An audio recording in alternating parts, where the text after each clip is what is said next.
Halo semuanya, Assalamualaikum. Kembali lagi kita akan membahas konsultasi hukum dari sahabat viewers. Pertanyaannya seperti ini, saya bacakan dulu pertanyaannya. Assalamualaikum warahmatullahi wabarakatuh. Waalaikumsalam warahmatullahi wabarakatuh. Saya mau nanya, bolehkah di persidangan pengadilan agama aib suami dibuka atau diungkit di persidangan pengadilan agama? Apa boleh enggak? Baik, langsung saja kita bahas. Di dalam perkara gugatan perceraian yang diajukan ke pengadilan agama ataupun ke pengadilan negeri bagi yang beragama selain Islam, itu sifatnya adalah tertutup dan dirahasiakan. Artinya tertutup itu seperti apa? Tidak bisa diakses dan diketahui detailnya seperti apa oleh publik.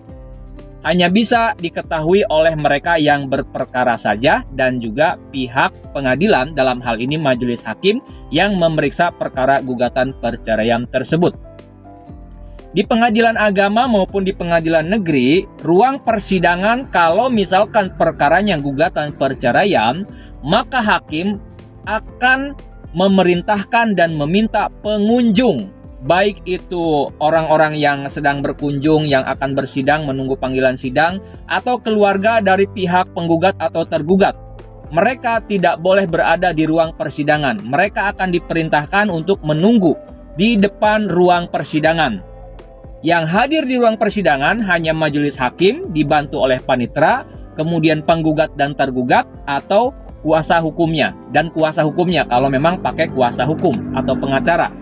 Nah itu, merekalah yang bisa bersidang di ruang persidangan. Kecuali misalkan agendanya saksi, maka nanti dipanggil nih saksi masuk ke ruangan. Tapi selain itu, tidak boleh hadir atau berada di ruang persidangan. Itulah disebut dengan sifatnya tertutup.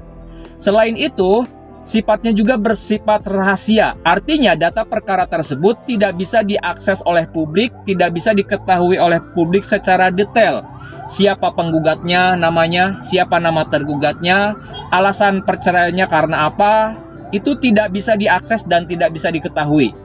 Di pengadilan, dalam sistem informasi penelusuran perkara yang bisa kita akses secara online, itu hanya dapat diakses nomor perkaranya saja dan juga jenis perkaranya. Misalkan nomor perkaranya sekian. Jenis perkaranya apa? Gugatan cerai, cerai gugat atau cerai talak. Adapun nama penggugat disamarkan, nama tergugat juga disamarkan, tidak disebutkan siapa nama penggugatnya, siapa nama tergugatnya. Nah, oleh karena itu, maka penggugat bisa dan boleh menyampaikan alasan-alasan perceraian sebebas mungkin, sedetail mungkin, sejelas mungkin. Termasuk kalau misalkan hal tersebut merupakan suatu aib, tidak ada larangan, karena itu merupakan suatu alasan yang harus diajukan kepada pengadilan agar pengadilan mengabulkan gugatan perceraian tersebut dan perceraiannya dinyatakan beralasan hukum. Nah, jadi bisa saja dan tidak ada larangan untuk menyampaikan hal-hal yang mungkin itu sifatnya rahasia ataupun juga aib seseorang, pasangan ya, itu boleh-boleh saja. Hanya saja kalau menurut saya tidak perlu berlebihan, sewajarnya saja, apalagi kalau misalkan alasannya banyak nih, selain bertengkar misalkan ada perselingkuhan, kemudian ada KDRT.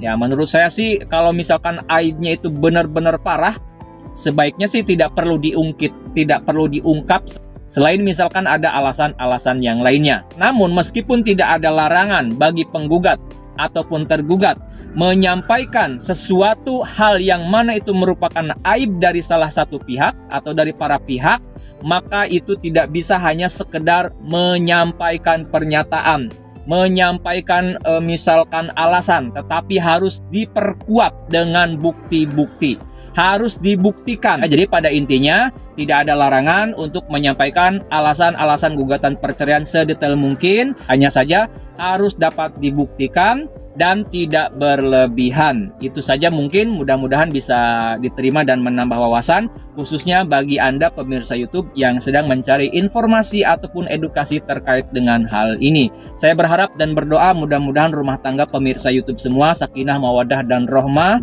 Tetapi kalau misalkan sudah sangat fatal, sudah terjadi pertengkaran yang terus terus-menerus, apalagi terjadi KDRT, terjadi misalkan perselingkuhan, perzinahan, ataupun juga pertengkaran yang luar biasa ya, sampai piring pecah, rumah berantakan ya, saling lempar, ya maka mungkin perceraian menjadi salah satu jalan terakhir untuk keluar dari kondisi tersebut. Apabila video ini ada gunanya, channel ini ada manfaatnya, saya mohon keikhlasan dari pemirsa YouTube semua untuk subscribe ke channel pengacara santuy. Bukan siapa-siapa, hanya Lawyer Ndeso. Sampai jumpa di video-video selanjutnya. Assalamualaikum warahmatullahi wabarakatuh.